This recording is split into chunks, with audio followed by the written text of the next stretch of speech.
a song for ya.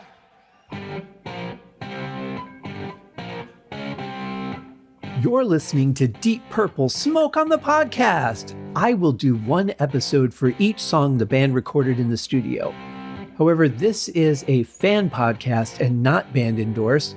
It's more of a tribute to their long history, well beyond just the hits, and my way of giving something back to a band that has given so much to me. Let's dig in!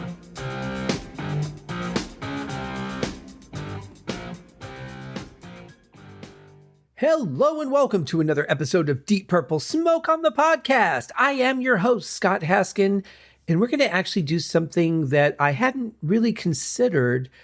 I know these albums backwards and forwards. I mean, even I've gotten to even know the new one equals one pretty well. Confident enough to speak about the songs, but not things that I, right from memory. Do I recognize what title goes with what song? Because I just kind of know the music when I hear it. Obviously, albums like Fireball, In Rock, Deep Purple 3, I know those all by title and all of that good stuff. But I realized this morning, as well as I know all these albums, the one thing I've never really dug into is the Concerto. I don't know it backwards and forwards. I know the section with the vocals fairly well because I often go back and just listen to those vocals because I think they're fantastic. We'll get to that in a couple of days, but I've never actually, I couldn't recite a single melody other than that section. Couldn't tell you anything that happens in the entire piece other than I remember I enjoyed it, but I've never really sat down and gotten to know it. So apart from all the other albums, this will be the one that I get to do that with. Then obviously when the new one comes out, that will be very fresh. And I'll have to decide what I want to do as far as airing that. I'm planning on airing everything in order, regardless of when it comes out, but who knows? Maybe once it comes out, I'll do like an early look and then a more experienced look. I don't know. I haven't decided what to do yet. Tell me what you guys think. Speaking of what you guys think, before I get into our song today, which I'm really excited to do just to even get to know it, I want to give my Monday shout out to our patrons. We have 2 patrons. And remember, I'm recording this about a month ahead of schedule. I've actually not really recorded anything in the last week and a half because I was so far ahead. So, but I really wanted to get into the Concerto a little bit as I thought about that this morning. So I'm still a little bit ahead of schedule, but not too bad. But as of right now, I have 2 patrons. I have Corey Morissette, my good friend, podcasting buddy. We've done many shows together between Backtrack's Aerosmith Revisited, Backtrack's theme music that I was a guest on a few times. He's been on the Haskin Cast. He's been on this show. I've been on his show, The Power of Positive Geeking. I've been on his show and the podcast Will Rock, going over the Aerosmith catalog. Killer guy. Love doing a podcast with him. And then I also wrap up the season finales of his show, The Ultimate Catalog Clash, that he does with Kevin Brown, who's also been a guest on my shows before. So he's a wonderful part of our podcasting family, one of my favorite people to do a show with. And also at the $5 tier, William Rose. William, thank you very much. Both of you guys, thank you so much. It's nice to know that what I'm spending the time doing here is having an impact on people. I mean, obviously, I see the numbers. I know how many views the podcasts are getting. It's really weird. It's really kind of all over the place. Just in some respects, I think it depends on the episode. But what's fascinating to me is that the Jimi Hendrix cover was one of the most viewed on YouTube. And yet the Beatles, what was the last Beatles one I did? Now I have to look at my sheet again. It would be We Can Work It Out was the last one that's aired as I'm recording this. And that's gotten one of the lowest number of views, which I thought, anything Beatles would attract a crowd, but this one for some reason didn't. So yeah, it's really all over the place. But for people to take the time to sign up for the Patreon, especially if you're willing to kick a couple of bucks my way every month for, my time spent doing the show. Can't really say I have any expensive because Acast doesn't charge me to do this. And, I've already got the albums. I don't have to purchase anything. So really, as opposed to the Uriah Heep podcast, where there were a lot of albums I had not even heard, and had to buy all of that back catalog, find the extended editions and all that. Plus, the host I was using at the time was charging, which is why I switched over to Acast. So there were a lot of expenses associated with that show. But for this one, thank you very much. It does mean a lot to me because this does take up a good amount of time, getting the episode recorded. If I've got a guest, getting them scheduled, doing, the spreadsheets, keeping up on the releases, the announcements, all that stuff. It is quite a bit, and it does take quite a bit of time, especially preparing the YouTube audio version, because I have to export that as a video, which takes much longer to render than just the audio podcast. So I appreciate it. Thank you guys very much. Now, our first part of the concerto, the one that we're covering today, I didn't realize also how long it was. And this one is, so let's see, it is 19 minutes and 11 seconds, which I didn't realize the first movement was quite that long. And I'm really excited to get into it. The movement is titled Moderato, Moderato, Allegro, Vivace. Now, those are terms for tempo. Those of you who are not familiar with classical music, basically that states how fast or slow that piece should be. Now, we've got 3 different tempos, so we know that we're going to get a variety of speed and emotion in this movement. The first one, moderato, means moderately. So you're really looking at, according to a chart, between 86 and 97 BPM. And that's quite a variety. 11 BPM, that's a good range of tempo right there. But moderato allegro means not quite allegro.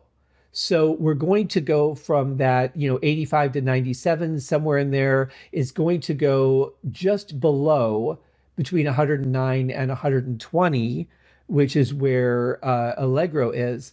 And then at some point, it's going to go into Vivace, which is lively and fast at between 132 and 140. So all these things are going to be mixed in there. That's not necessarily in order of how it's going to appear in the song. And I expect there to be kind of, some hills and valleys when it comes to the tempo. Classical music was, typically written with a variety of speed and emotion, as opposed to, that's one thing I guess where rock really differs, is that rock might have a couple of different tempos, but it's usually one tempo, maybe at a part it's doubled or cut in half, but typically that tempo stays through a majority of a piece. Now, there are some changes where the time signature might change, which would change the tempo. It might go from 4/4 to 3/4 or 5/4. Not too uncommon in rock music, and that does affect the tempo. But in any case, we're going to get a wide variety of speed through this, and I would imagine volume swells and intensity of the performance.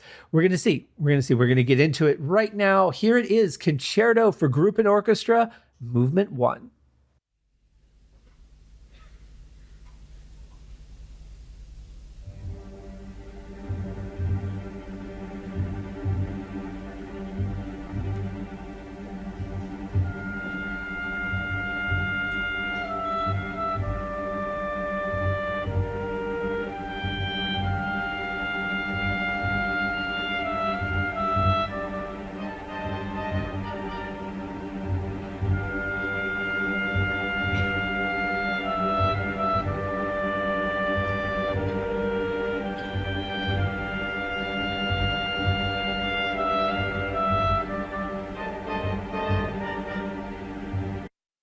Since we don't have song titles for this, it isn't like, movement 1, woke up in the dark, or, movement 1, sitting by the spring, or anything like that. We just have the tempo. So we really don't know, and I haven't really read up on it, to be honest. The information may be out there, what John was writing about when he wrote this.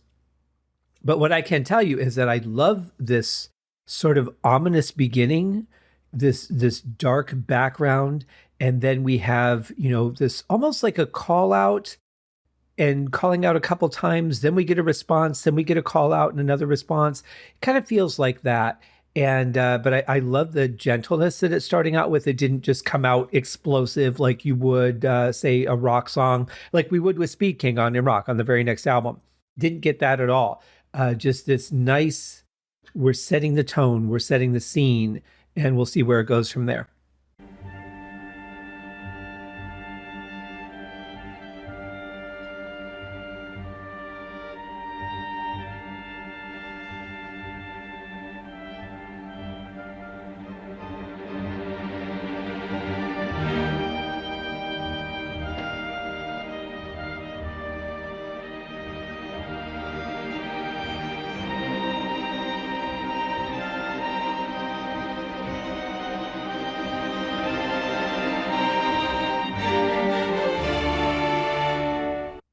Boy, a couple of those phrasings in that segment really did sound like they were pulled out of April, like a variation that he was writing to maybe display later on in the piece.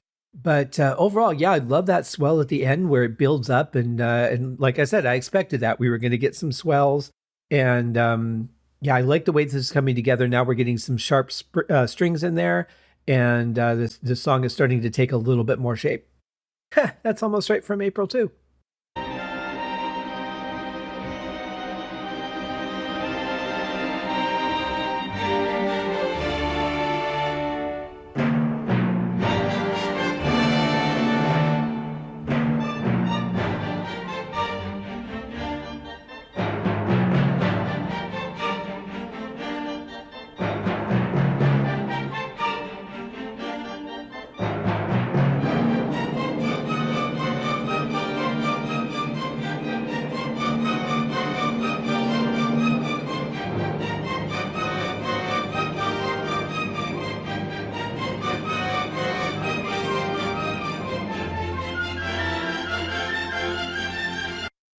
One of those tempo changes that I was telling you about with rock music. If there is going to be a tempo change, it's usually right on the one. So you've repeated your pattern, you're starting something new, whether you are going to repeat the same pattern at a faster tempo or change to a new pattern.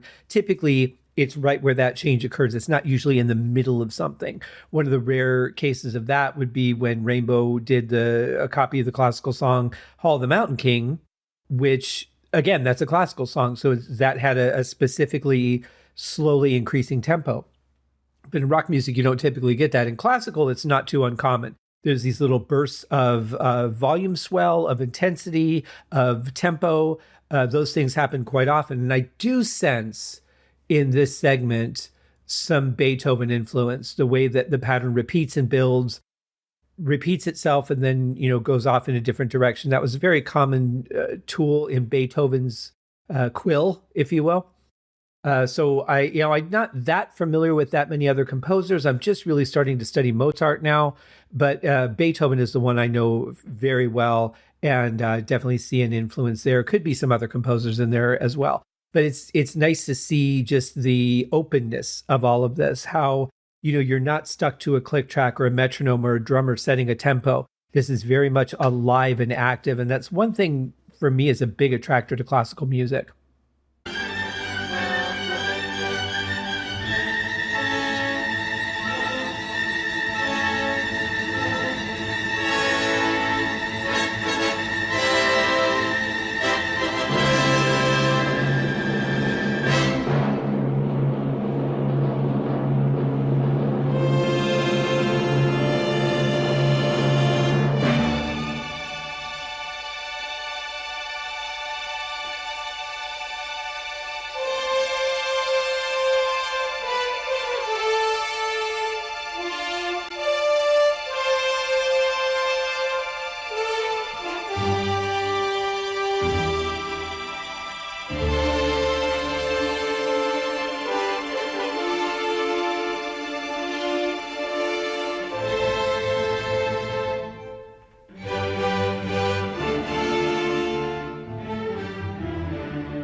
It does feel a little bit, I guess, disconnected. Like I have a bunch of ideas and I want to hurry up and write them down before I forget them, as opposed to a piece that really just flows nicely. And I feel like, John Lord was still really young when he did this. And even though he was, trained in classical music, there's a big difference between writing it. And he's also writing this in between doing shows, working on the album that would become In Rock. So he's going from shows to studio sessions to doing this overnight. And that's a lot of pressure. Plus, he has the deadline looming that they're going to be performing this at the Royal Albert Hall. This is not some, oh, we're going to go into a studio and take a chance and see how it goes. We're performing in front of a pretty big audience with a very, very well respected orchestra. This is costing a fortune, by the way. And so this better be good. And to top it all off, there was the just the idea that this hadn't really been done before. I mean, you had Deep Purple having classical musicians play on some of their pieces, but a lot of times they were isolated or just really hanging over what the band was doing. Here, you're talking about a partnership that we're going to get at a point in the song between the rock side and the classical side. You've got a lot of old fuddy-duddies in the orchestra that are not interested in this, but that's their job, so they're going to do it, but they're not going to be maybe so giving or friendly about it. So there's a lot of stuff that's going on. So I don't want to naysay the writing because there are a lot of factors to consider, but I would just put it this way. I think if the John Lord, who was writing classical music after he retired from Deep Purple, had the idea to do this and had this idea for a piece, I think the transitions would have been a little smoother. I think it wouldn't be so, the changes wouldn't be so drastic and shocking. That's just my thought, because I think he became much more refined as a classical composer as time went on. But again, he's young. He's got all this pressure. He's trying to write it between doing other things. It's not like he can say, okay, I'm going to go into the mountains for 2 months. Everybody leave me the hell alone and I'll come back when it's done. He's literally working on pieces of this here and there in between other things. So there is that to consider. Also, as opposed to now, like when I write a symphony or a concerto, I have the ability to hear it as I'm writing it. So I don't have to just look at it on the paper and imagine how it's going to sound. I actually can hear it, physically hear it, and be able to make adjustments. Now, from a recording perspective, I think this sounds pretty good. The only thing that I don't like, and this is maybe just in the headphones I'm listening to, but the percussion balance is a little loud. And this is weird to say as a drummer, people always think that drummers want more drums in the mix. That's not true. We all want a nice balanced mix to enjoy. And I will say, I do think the drums are drowning out some things here and there, especially because there are long bouts of percussion. It's not just a hit here and there that would be maybe a little louder and override something else. I mean, we're talking about very long sections as well. So, and again, this is recorded live. This is, hey, we got one shot to do this. So, I get that it's not going to be perfect. I don't know if they multi-tracked it or said, you know what, we've invested enough in this. We're just going to record it. And what we get is what we get. But I do think from an engineering standpoint, the percussion is a little bit loud.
There's a lot of isolation here and a lot of pizzicato, obviously, these little string plucks. I also think it's interesting, too, that when there are a lot of instruments playing together, they're really just doubling each other. There's not an underlying melody, a contradicting melody. There's really not even just like a single note hanging over everything. It's really just everyone's playing together. And I will say they're doing a great job with these tempo changes because they're not I don't hear people coming in late or coming in early. Like everybody's really together, but it's very isolating, and you really only have one thread to follow. Now, a little bit into the pizzicato, we were getting a couple of different things at the same time, but they were still really working together as opposed to any kind of, dueling or competing sounds or competing melodies. Really interesting how straightforward this is. But being that I'm very unfamiliar with this, and I honestly don't even remember this part, that's how long it's been since I've listened to it. It's very possible that this is intentional to start out simple and build into something more bombastic. I would not be surprised if that becomes the case. But for right now, very simple and straightforward.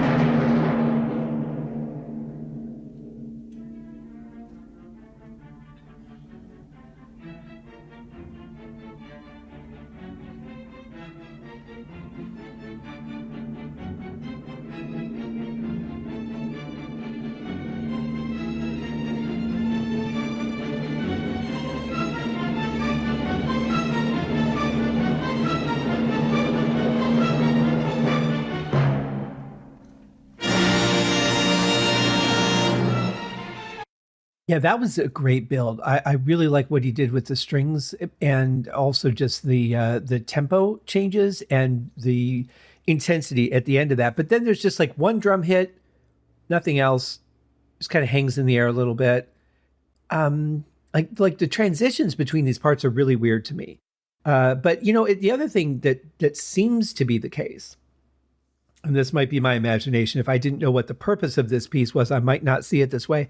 But it feels very riff oriented as opposed to, different melodies. I almost feel like these are riffs that could be in a song. So I'll be curious to see if they get repeated there when the band comes in.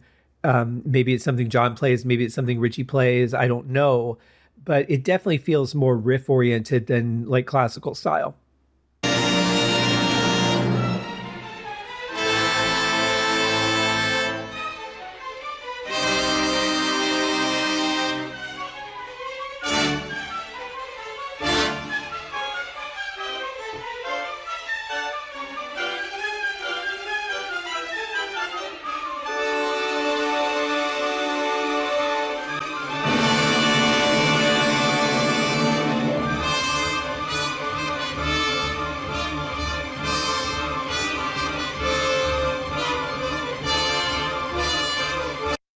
I think part of what's throwing me off about this is the mix. Before I was saying the percussion was kind of drowning everything out. Now that brass is just right in your face. And I don't feel like we have a good mix of the different sections and what they're doing. So that makes it seem like the brass is really dominant, that it's more important. And I don't think musically it is. I just think that's the way it's coming out in the mix. And that changes the feeling and the emotion of the piece. So I think that's probably what's doing more to affect my listening experience than anything else. So that's something to keep in mind. Typically, when I listen to classical music, I'm listening to stuff that's been recorded in a hall and it's, well maintained, well designed for recording. Everything's checked and double checked and ready to go. And the recordings are typically very nice. This is a live event. This was something that even though they knew about it, you only have so much time to prepare and test and everything. And again, don't know if this was recorded in multi-track, but yeah, I think the mix is really making this a less pleasant experience for me. That also might be why I'm finding more riff-oriented than melodically oriented music, because they're pushing in the mix the riff-type elements like what the brass is playing in this last section, as opposed to what the violins are playing or percussion, which is now all secondary to what I would call the riff. So that does changes the feel and the emotion of the piece.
At this point, this is almost film underscore music, right? Like imagine in Star Wars when Luke is looking out over the desert and maybe the Jawas are out there somewhere and the Tusken Raiders are out there somewhere, and he's just kind of scanning. Like this would be perfect music to play for that.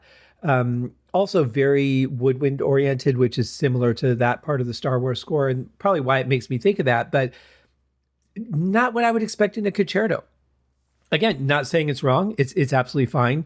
But the piece is very simple, very linear in a lot of ways. And I'm really kind of surprised because if you look at what we had before with like April, for example, and that piece is that piece and it was written for that song.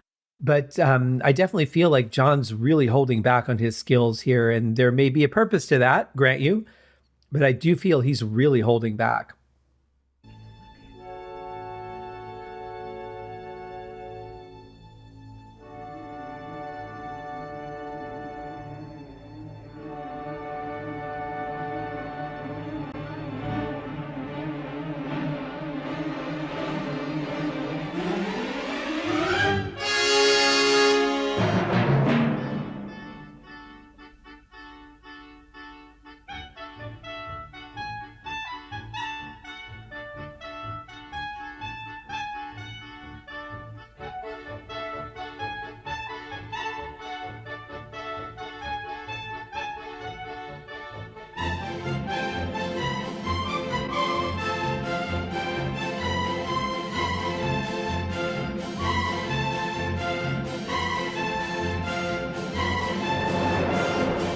Quiet, everybody, the movie's getting ready to start. It almost feels like that, like I'm in a theater and this is that, pre-roll that they do to let you know that they're going to start showing trailers here pretty quick. Really has that feel for me. There was another part right before that, or as this segment started, it kind of felt like a little bit of the Simpsons opening. I mean, this is a really, really bizarre piece, but it's those transitions that I'm just like, I know he could write better than that.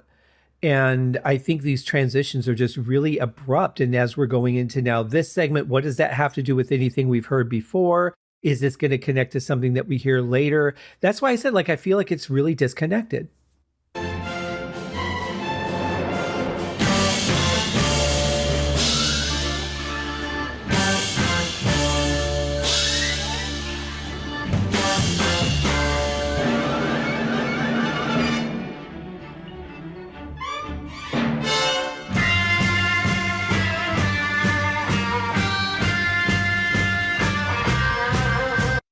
Yeah, these transitions really don't make any sense to me, but at least we're getting something a little familiar because this is kind of a variation on the melody we heard towards the beginning. So at least there's a little bit of cohesiveness to it, and I can see now how he was setting that up. But boy, we're like almost 8 minutes in, and I feel like we've heard a lot of different ideas and a lot of, okay, we're done with that. Let's go to something else. And just some kind of, let's hit something and say we're changing over. That'll be the signal for everyone. I don't know. I'm kind of getting why I don't ever go back and listen to this now, at least not this section.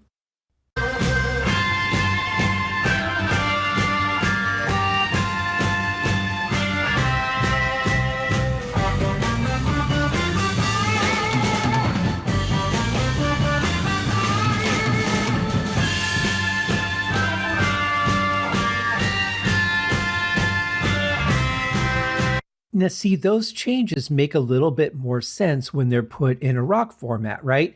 You've got a drum roll to do the transition for you. You've got, cymbals that you're going to hear. You've got something that, it's okay to do those bigger changes to go from one part to another with a smoother transition if you're doing it in a rock format. You can hear the difference between when they did it in the classical format, how it was just like, oh, guess we're done with that and going into, okay, this. You get a little bit of that only because that was such a short part with the rock side, but there's definitely a difference in how those styles work.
Well, normally I don't like to interrupt a solo, but we're already like 4 minutes into this thing. And just wanted to kind of stop and note there are a couple of spots in there that are very reminiscent of the end of I'm Alone as the song fades out. We'll get to that when we get to that, but definitely hear a little bit of there, a little bit of that in there. Also, just the way that Richie would, play during like songs like Mandrake Root or Space Truckin' or, spots where he might have like a long period of ability to solo. Now, I don't know how this was set up. I would imagine what they did was they just said, okay, here's the rhythm that we're going to play, and Richie solo over that from here to here. Because this really feels like, Richie didn't plan his solos. This would have been an incredible amount of writing ahead of time for someone who doesn't typically do that. So I'm going to say that they just said, okay, this is an open palette for you to show off, and just do whatever you're going to do. And he's got the skills to just, improvise. So I'm sure John felt completely confident handing that over to him. And I mean, I think it works great, but I really don't think this was pre-planned. I think it was just, here's the rhythm and here's your section. Go do whatever you're going to do. Now, there was a little bit of an audio artifact. I don't know if somebody hit a mic or maybe somebody switched something over and it clicked a little bit, but I'm going to go back just a couple seconds so you can hear it. It happens right after Richie hits a power chord. It's kind of interesting.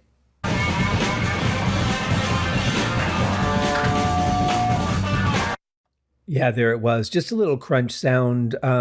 Not sure. It almost sounded like, John Lord when he mutes the Hammond and he does that sound, but we don't hear anything else that goes along with that. So don't know if that's what it was, but it had that similar sound to that, but it also could have just as easily been Ian Pace hitting a microphone with a stick.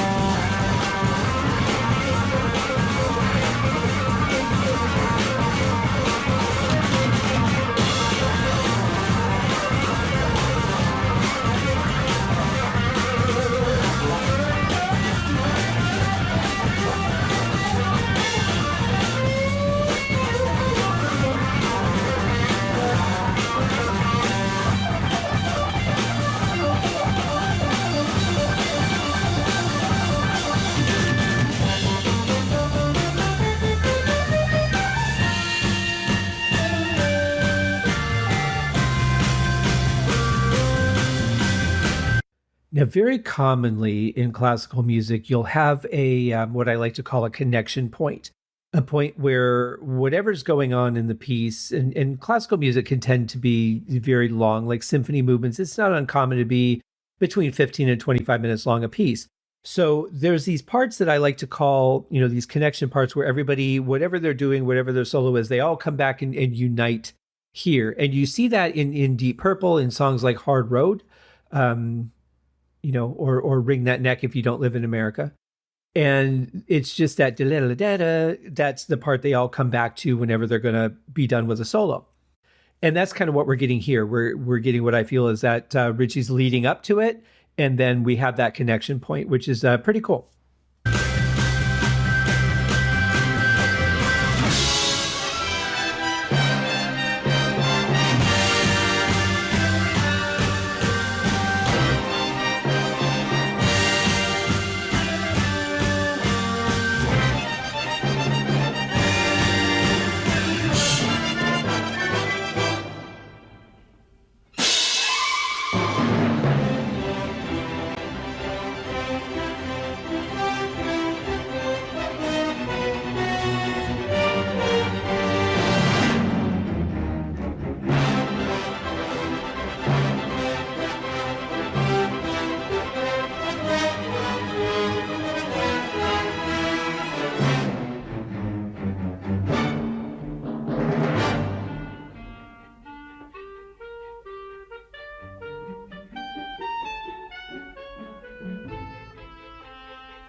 So now we're at least getting more layers, more things going on underneath other things. I really like what the strings were doing in the last section there, but I'm still having trouble with the transitions because they're just too abrupt and almost like little miniature plays that really are somewhat connected, but not really.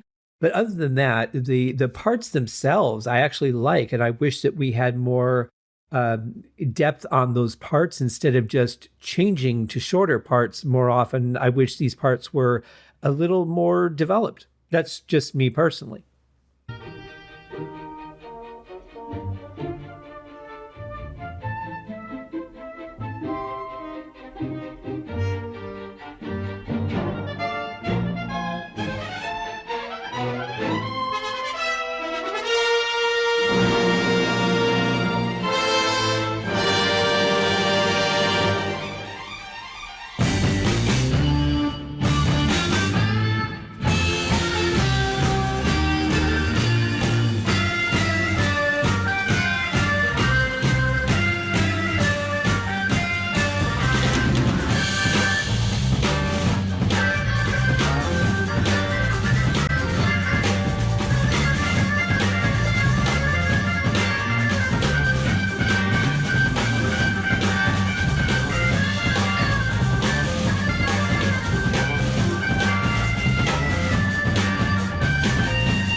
That was a great transition from rock band back to orchestra. That was the best transition I've heard so far.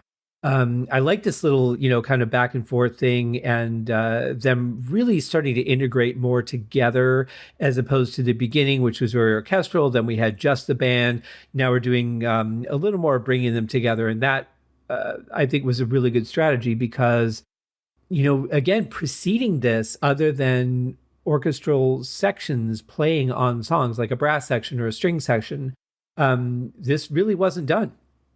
So it's really a very experimental thing, and then doing it in front of a crowd. On top of that, lots of pressure for sure. But I like the way that this is going now. It's a little more cohesive, a little more exciting to me, and definitely a variety of tempos and levels of excitement, which we get in the title. Um, but yeah, I like John's solo too.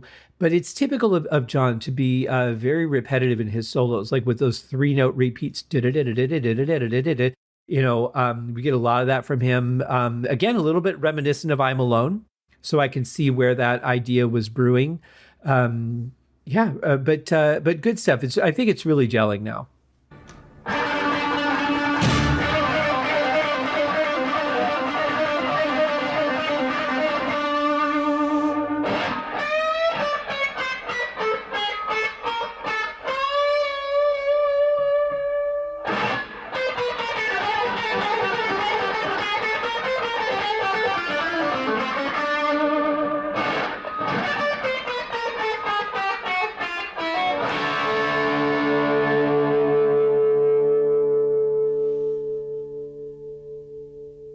There are some definitely recognizable pieces there from Richie that we would hear him play live. Trying to think of which song it was where that came from, but I know it's on Made Japan. I'm sure it'll come to me at some point, but played towards the end. Um, but it's it's like they didn't care so much about this being a standalone thing, and they're like, hey, what was that thing you did in the concerto? Let's do that. Because I'm hearing a lot of stuff in here that's familiar from other pieces, which is really interesting. It also just says, this is maybe because it's live and a lot of it's improv, that this is just the way that they would go with their live songs too. And it wasn't so intended, but yeah, it's definitely interesting how much of this I'm recognizing in other pieces.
It's really interesting to think about how this might have come together since the band, as far as I know, didn't know how to read music.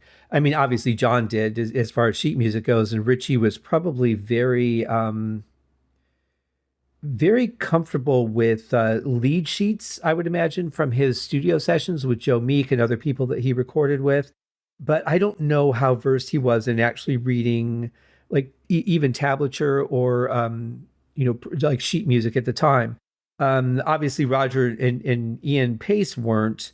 So I would really be curious to know how they rehearsed this, how this was put together, because it seems like without being able to follow it on paper, this is a lot of memorization that you have to go through. And unless there's some kind of visual cue, you still have to know what you're about to play. So I don't know how that was done, but I will say the whole thing is very cohesive. Everybody's very tight. Obviously, the orchestra is playing along to sheet music, so it's, you would expect that coming from them. But the variants and tempos are always challenging because people might start moving fast a little slower. Some people might jump the gun a little bit, but they really feel like they're playing together. And that's one thing I really do like about this piece.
I'll have to check the note range, but I think that was an oboe that we were hearing in that solo section at the beginning of this part. And very well played. I've never heard it used quite that way. It could be a different woodwind, but I'm pretty sure it's an oboe. Um, Then we get to the next part. I love the strings. That build there is really good. I love it. The strings are very furious in this piece, I will say. There's many sections where the strings are just kind of insane. And I like that. That's very bold, I would say. But this last section, this trade-off with band and orchestra, um, it feels, and I don't know what the intention was behind it, but it feels very combative because they're not playing these hits together. I mean, I think the strings are playing on behind everything, but there's band, then orchestra, then band, then orchestra, then band, then orchestra.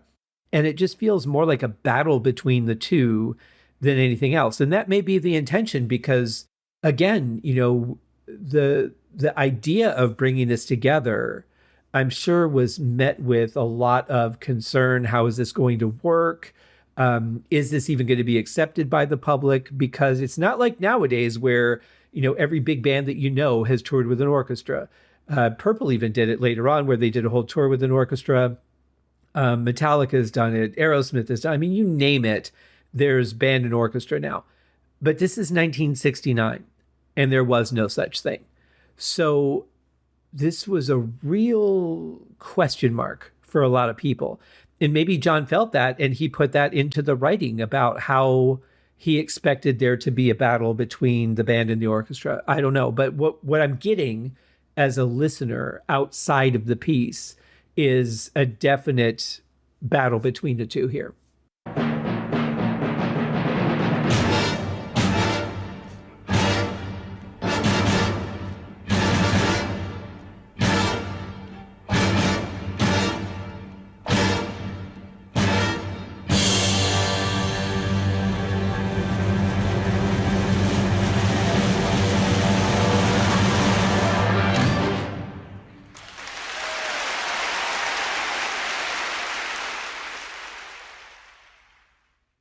Boy, they really faded that applause down quickly, didn't they? Obvious sign of support from the audience in attendance at the Royal Albert Hall that night, which is good. I mean, you get through the first movement, it's 19 minutes and 11 seconds long. You're not gonna get a reaction out of the audience very much. You're not expecting that during the rock parts they're going to get up and dance and then sit down for the classical parts. You're probably looking at partial orchestral audience more so than a rock audience, I would think. Obviously, there's people that would be there to show up for Deep Purple, but remember, we're coming off of Deep Purple 3. They hadn't had the hard rock success yet. People didn't really know them. They were known as a hard rock band because they had a pretty harsh live set. But I mean, we're still talking about songs like April, and we heard even in the end here, we're hearing something that's kind of reminiscent of the stops in Kentucky Woman. But it's so I would think the crowd would be a bit mixed, probably more so to the orchestra side than the rock and roll side. That's just a guess on my part. That's not any statistics or anything. I've never seen anything statistically on what the audience was. That would just be my imagination for what I think would happen in 1969. I think it's a cool piece. I like the movement overall, but those stops, even to the end there, some of those changeovers are really, like, I don't quite understand them. I look at it as a musician and think, what is it that you're trying to say with this? What is the piece, the meaning of it? What is the point of it? What are we supposed to take from it as an audience? Is it just supposed to be, don't think about it too much, just watch the chaos of the music and let it be however it makes you feel? If that's the case, then I don't even know how to feel, because it's just really weird changeovers and a lot of them. But I like the way that the piece grew. I like the blending from the band and the orchestra being so separated in the first half to, playing together at parts, then to kind of battling each other at parts. I like that build of it, I will say. I do like the tempo changes. I like the volume swells, the emotional intensity of it. I just really have a hard time with the changes because it's not a smooth and coherent piece to me. And there should be it at least, and maybe that's the rock and roll side, but in a classical piece, in a movement, whether it be a concerto or a symphony, you would typically have a couple of themes or motifs that are going to repeat. You're going to have your moments of strain or concern. You're going to have your moments of, I think everything's going to be okay. And it's fine to break those traditions. I'm okay with that. But I just felt like there's all these little parts that he didn't know what to do with. And he just threw them all in there and connected them with a hard stop, a crash cymbal, a tom hit, or a timpani hit, or a brass stab or something. And I'm just like, I don't understand the transitions. Apart from that, I think there was some really cool stuff in there. Definitely the improv, what I think is improv from Richie, was fantastic. Like some of the grooves that Ian Pace was playing and Roger being solid through the whole thing. We're not going to get to Ian Gillan for a little bit yet, but he does make an appearance in the concerto that I think is very, very important. And the word is somewhere, he wrote the lyrics somewhere between the day before the show and the day of the show on a cocktail napkin. And I don't know which one it was because I've heard it told both ways from the guys in the band themselves. But either way, it was kind of right up to the end, which was not making John Lord happy. And I think Ian just didn't know what to say. We'll talk more about this when we get to that thing. It should be coming up in the third episode of the concerto, which should be on Thursday, if I've calculated all of this correctly.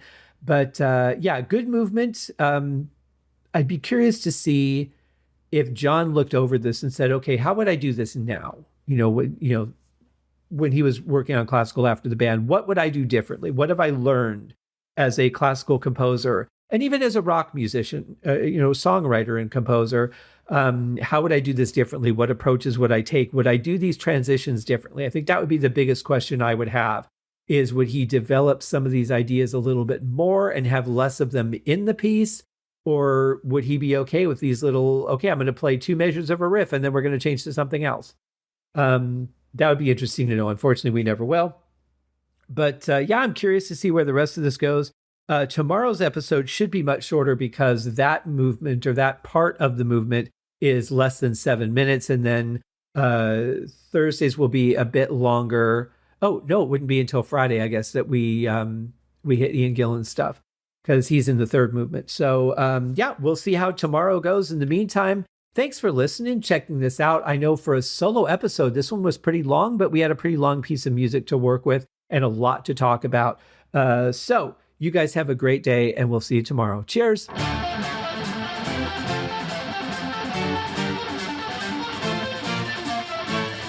Thanks for listening to Deep Purple Smoke on the Podcast, a tour of the entire Deep Purple studio recordings. Please remember to give the show a rating on Apple Podcasts or wherever you're listening. Leave a comment and tell your friends. I also have a Patreon set up if you'd like to support the show. You can also write to me at smokeonthepodcast@gmail.com.